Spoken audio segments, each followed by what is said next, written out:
Good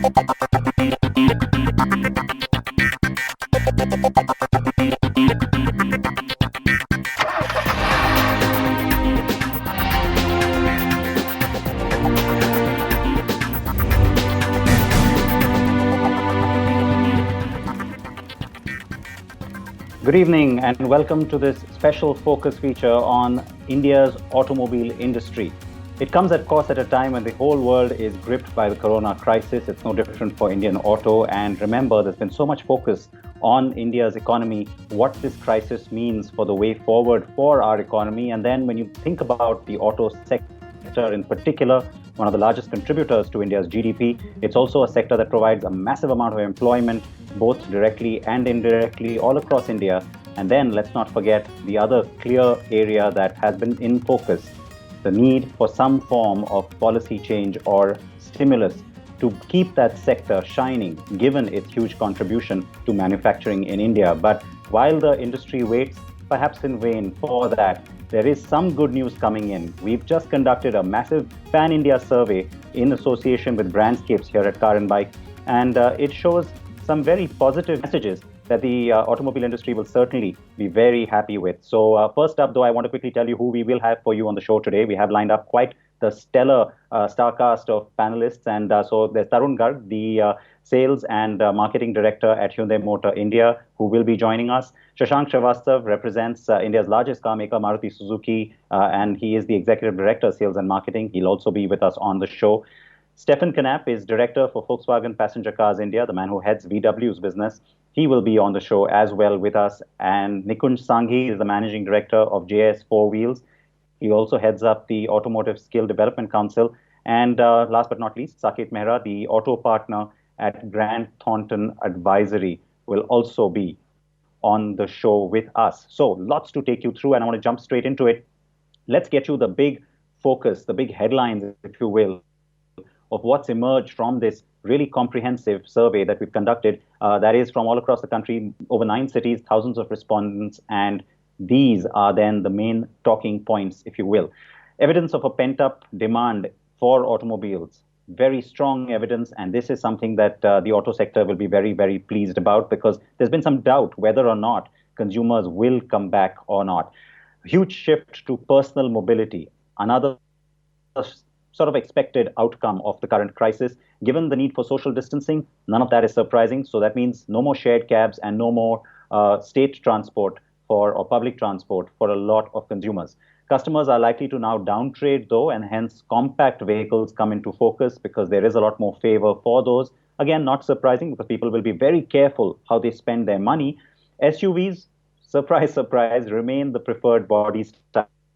So even though you might look at compacts, well, people still want SUVs. And so there comes the very, very interesting point about used cars finding greater acceptance. It's always been a massive market. You have more used cars being sold in India in any case, even pre-crisis, than new cars. But now, maybe a renewed focus and an opportunity then for the auto industry when it comes to the used space. So, like I said, there is lots to talk about, lots to take you through. And so let me go ahead and jump in and quickly bring in our guests into this conversation. Tarun Garg from Hyundai Motor is my first guest I'll go to. We've also got Stefan Knapp, who's also joining us in right now. But Tarun, the first question to you then. When you hear this, the outcome of the survey, it's all largely positive. It's all also what we were hoping for in many ways. I guess the industry certainly was. Your first sort of reaction to these very positive moves that the consumer seems to be sending your way from across the country? Yes, thank you, Siddharth. Yeah, I think it's great news. And frankly speaking, all these 6 weeks of lockdown, we were in touch with our customers, and our findings were very similar. The customer was saying, yes, we want to buy a car, and we are just waiting for the lockdown to open up. And now that 75% of our showrooms are open, I think we can clearly see that these trends are emerging and attraction coming in. In fact, some of the showrooms are already back to 50% of the business which they were doing in the normal times. So I think that is some very, very good news. And we just hope that the traction remains and we are able to really get back to normalcy as soon as possible. All right. So if you look at what consumers are likely to, of course, look at, 75% of the consumers have said that they will look to buy a car post lockdown. And, they've also not changed their vehicle preference. And that's a massive, staggering majority of people who have told us this. And of course, like I have said before, the inquiries for used cars have also gone up. But the significant thing here for many of you, of course, who are joining me today, Hyundai, Maruti, Mahindra, amongst some of the preferred brands, even as you come through this crisis. Tarun, I will come back to you. I have lots more for you, but we try and get Shashank in as well, since this is obviously good news for him too. But Stefan, if I can come to you, the fact that there was firstly a sort of an unknown. There was a doubt about what consumers would do in this post-COVID scenario. The fact that a lot of people, A, have not changed their mind about buying cars, and then there's also a lot of people who may have been using shared mobility who will now opt for their personal transport. That's obviously good news or reassuring news in a way for a sector that's already been under so much pressure for several months, even before the crisis. Absolutely. I think we are hungry for every positive information. I think it's necessary that everybody of us stays positive, and this information is a reconfirmation that individual mobility, I think, will last in the minds of our customers. I think it's even more now because the COVID-19 pandemic is kind of moving customers back into individual mobility because they are simply scared. Clearly, I also don't want to be too over enthusiastic. Now you have to see there's also the confidence bit which you have to gain. So you need to work on the essentials. From our experience in China, we clearly saw that you have to sanitize the complete sales and service funnel to regain confidence that people are coming to the showrooms. You have to give the opportunity online sales. Yeah, I think these elements together with let's say a fundamental interest in individual mobility gives us a big opportunity, but we have to overcome the obstacle in order to really come to business. All right, and that's of course something that goes without saying, and there's many layers to that. I understand that. As soon as Shashank is in, we'll of course throw this to him as well. But Stefan, or actually, let me go across to Shashank then. This whole point about how consumers obviously would revise their budgets. They would be careful about where and how they spend their money. So one is about making the decision to purchase new vehicles. But Shashank, if you can also talk to us about how the reassurance part can come from the industry side. What are you telling consumers in terms of, maybe looking at ways to protect some of their investment, offering them better deals or, better finance or some kind of reassurance to say that maybe don't spend all of it up front. We'll give you better sort of incentives to come and still go ahead and buy. Yeah, Siddharth. So I think during this lockdown period, when absolutely there was no retails, and there was this no business at all for the dealers and for all OEMs as well. We had been contacting the customers. We had a lot of bookings pending for delivery for March. Remember, the lockdown started just before the end of March, which was actually a very auspicious period for deliveries. So it was the Navratra period, if you remember. So what came out from our contact with the consumers is precisely what the survey indicates. A lot of those consumers said that they would buy vehicles. And that is how, that makes us, of course, very happy.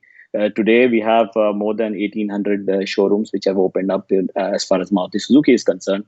We have delivered so far almost 8,000 cars already.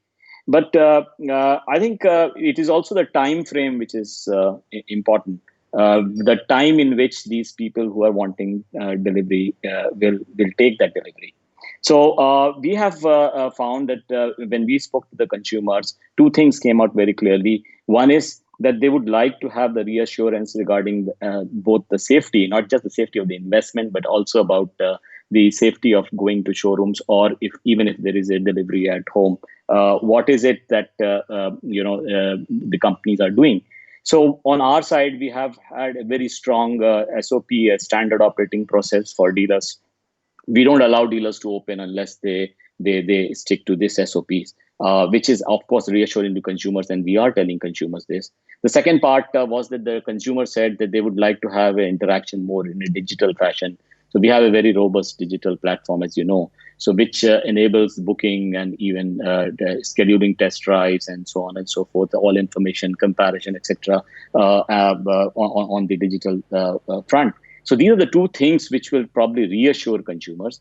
And for our part, we are, of course, telling consumers, we are very enthused by the response. But as I think one of the panelists said just now, that we also have to see that in the short term, because it's a discretionary purchase, the car purchase, a lot of it depends on sentiment. Coming out of the lockdown, probably the sentiments would be a little suppressed, and I wouldn't be surprised that with some positive news coming through, going forward, the sentiments will keep getting better. And that's, of course, a very positive news for the industry. So these are the two major things which consumers gave feedback, and we are giving assurance to the consumers regarding their purchase of automobiles. Absolutely, and that's got to be very reassuring for people. And I'm sure even your dealers are happy with the fact that there is a very clear message coming down from the headquarters to them. Stefan, if I can come back to you, we talk about good news for the industry and how, of course, it's been terribly needed, especially right now. How disappointed are you that there isn't like a direct stimulus package still in place for the auto sector? Yeah, if you ask me personally, I'm an economist for my profession, and I believe the first thing what needs to be done, that we as OEM make a clear value proposition to our customers. I think there's this saying of John F. Kennedy. He said, "Don't ask the country what they can do for me. Ask what I can do for the country." I think we really have to offer interesting packages, fully sanitized service and sales funnel, a reason to come to the showroom with new attractive products, interesting financial packaging, and then I'm really absolutely sure that our individual mobility is an interesting offer to our customers. But clearly, in such a situation where a lot of employees are at stake, we have representing 7% of the gross domestic product here in India. I think it makes also sense that from a governmental point of view, you are moving some confidence back into the customers. A colleague said the sentiment is essential, and with an incentive program, you can move up the confidence, you can move up the sentiment of the customers. And I believe that all around the world, if you look in Europe, the governments are exactly doing that. They're trying to, on the one side, stabilize the situation. On the second side, they're trying to go forward and to incentivize the growth again. I think it's a combination of our offers, what we are offering, our financial packages, our products, and at the same time, I feel that it's a necessary time for the government also to give a clear signal, come, go, you can be confident, we have it under control, and go for an interesting purchase. So Stefan, very quickly then, if you can just tell me like the top two things you would like to see happen, because yes, we've seen a lot happening, especially in Europe as well. I mean, we've seen a lot of governments with very specific incentive packages coming out for the auto space and for the auto buyer. We keep hearing about GST cuts being one demand, but if not that, or even if it is that, what's the second thing? Is it scrappage? What's the second big thing you'd like to see happen? I think it's a combination. For me, I'm always interested in having a win-win situation. If we sell more cars, the government is going to earn more GST. And that is also important for the current situation. If we are getting the old clunkers off the road, I think it's a good impact and also a good influence for an environmental situation, which is definitely necessary, as we know. So I think a scrappage program is an interesting option, to get really both, let's say, objectives met. That's more my direction, because I really believe, again, we as OEMs have a clear role to play. We have to make interesting offers, and at the same time, we cannot wait for the government to react. I think we can only ask and recommend and say it would be really a good move in order to gain the sentiment up. And at the same time, we have to show clearly what is the advantage for the government, what is the advantage for the country India.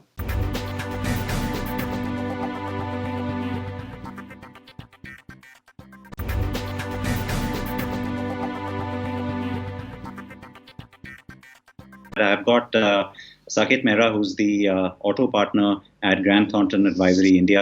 Saket, good evening, and thank you for also joining us today. I have to ask you, when you're in a scenario like this, where it's not just the auto industry, there's many industries that are awaiting some kind of stimulus, but that's not coming. The kind of pressure that the industry has, and this is a stimulus that's been asking for even when the slowdown was happening the last 18 months, but the kind of pressure that they're under. And then, you add to it the fact that you're going to have a curtailed work staff, you're going to have social distancing being adopted, a lot of employees having to work on different kinds of shifts. So basically costs are going up. You also have a situation where you have to sanitize the vehicle, maybe more than once in the case of test drive vehicles, every few hours. So all costs going up. Consumer who is worried about parting with their money and so needs a little hand-holding, perhaps even some discounting. What is the smart way forward for the industry? Because it can't just keep running up the losses. No, absolutely, Siddharth, rightly put. See, I would look at it more from a macroeconomic standpoint. And this is more to do with the, few indices which are there. For example, if you look at, the unemployment rate, for example, which is currently, at the peak, at its peak. Now, when we look at auto industry or say any sector for that matter, it all depends where the demand is going to come. Now, when majority of the sectors in India or even globally are under stress, for example, if you look at hospitality, travel, tourism, this is a sector which contributes almost, let's say, 15% to the GDP, but is down by almost 90%. So that's very clearly indicating that the demand is not going to certainly come from this particular sector, and so as well with the construction sector. Which is again contributing significantly to the GDP, but is in a very bad shape. Now when you already have this kind of a scenario wherein the demand pull is not going to be there, it's certainly going to increase your cost of operations further, because in this uncertainty or this kind of an uncertain environment wherein you can't really predict how the demand or how the consumer behavior would typically look like, it's very difficult for organizations to really do some kind of a scenario building, some kind of a forecasting, and which really leads to additional cost on a day-on-day basis. We have been talking to our clients, across the sectors. I think everyone is facing a similar challenge, and there are sectors and there are clients which are particularly working, which are forming a part of sectors like hospitality, travel, tourism. I mean, for them, it's really difficult because over the next 6 months, there is no visibility with respect to the demand coming up. But at the same time, they need to keep on continuing with their cost of operations. Rather, it is increasing because, you don't have any productivity coming out, but you have a cost which is going in. So it's a very, typical situation to be at. But yes, what really matters, I think, in the long run would be that what we call survival of the fittest. I mean, it's like the companies who will be able to survive this particular phase, at least for the couple of more months, would be able to kind of see better light at the end of the day as compared to the other sectors. All right. So I want to, of course, take up another point with you, but instead of only dwelling on the doom and gloom, Shashank, I want to sort of go back to some of the positives that our survey has also thrown up, and the fact that we have already seen a huge transition, and it's again something that started even pre-crisis towards going more digital. That certainly allows you to become a little bit more efficient, a little more lithe and agile, and perhaps also save some costs along the way. This huge adoption. I mean, by the way, the survey also shows that Maruti has a 10% uptick in people's interest during the lockdown. By the way, so I'm sure you're happy about that. But this whole digital thrust coming from the traditional players like yourselves, that is something that's a positive sort of an outcome. The fact that it got accelerated during the lockdown. Yeah, so I think that's a very well said, Siddharth, because people do talk about digitalization preference going up only because of this COVID lockdown period. That's not true. If you see data for the last 3 years, actually the digitalization is very much on the way. It was on the way, and Maruti Suzuki had been developing that very robust digital platform in line with that.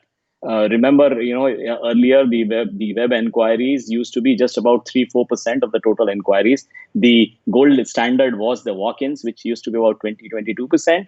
But by last year, even before COVID, the inquiry levels were actually exceeding in the web than compared with the walk-ins. So I think the process was very much on, and our research has indicated that from the time a consumer actually decides to purchase a car, not decides, he thinks of purchasing a car, to the final delivery of the car, there are 28 touch points which he has to go through, like visit to showroom or going to get information, taking a test drive, going to banks or finance, and so on and so forth. So there are actually 28 touch points. Even before the lockdown, about 21 of them depending on how much digitalization had been affected in various OEMs and dealerships, 21 were already digitalized. It's only that now there seems to be a greater acceleration. It's an acceleration now for and even the balance, which is largely made up of test drive and delivery, and also some points relating to bank financing. I think most OEMs, including Maruti Suzuki, are very much in line with quickly try to digitalize even that. So I think the acceleration will happen. The acceleration will happen, and that would also lead to better productivity. And surely we are going to see a lot of changes in the systems and the processes of the dealership as also OEMs. Your community has also sort of really come through and supported you on this, and they've in fact even embraced the whole move to digital over the last few months. We've all seen that. We've got Nikunj Sanghi, who's also with us on the show now. Good evening, sir, and thank you for being here. I have to ask you that when it comes to this whole adoption of this new normal, firstly, we are seeing very positive messages in our survey from dealers in particular about expecting, firstly, the sales to really bounce back much sooner than we thought. They're also expecting 6 months at the outside to be a situation from where we can come back to a greater normal. Your thoughts on what you see as being the sort of the next 3 and then 6 month scenario? Well, I'm definitely encouraged by what I have seen in the last one fortnight, because my showroom has been open for the last one fortnight, and believe it or not, I have delivered about 30 vehicles already, and of a segment which is over 7 lakhs. So I have delivered mostly Boleros, where the on-road price is almost 10 lakhs. And the positive thing that I'm seeing is that there is not so much distress in the rural economy as we experience in the urban sectors. I think the farmer has been working for the last 2 months. He's still very positive. He's had a good harvest. He's looking at a good monsoon, and the next crop also seems to be good. And I think he's getting good prices for his crop, which I think abode very well for the industry. The rural growth, which was missing from this market pre-COVID, I think seems to be coming back much faster than the urban growth. And as I see it, by festival season, we will definitely not be anywhere near the normal, but we'll also not be as depressed as we thought we would be after almost zero retail in April and less than 30% retail in May. I think the bounce back will come, and we are hopeful that things will be much better.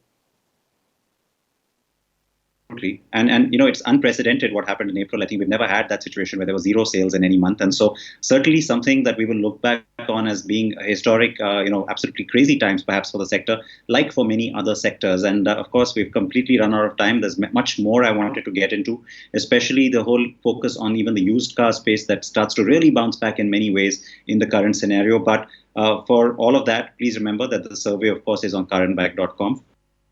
for you to go and take a look at the salient features on. And of course, I would like to thank all my guests. Tarun, I know you're back, but I would have loved to have come back to you. But like I said, completely out of time here.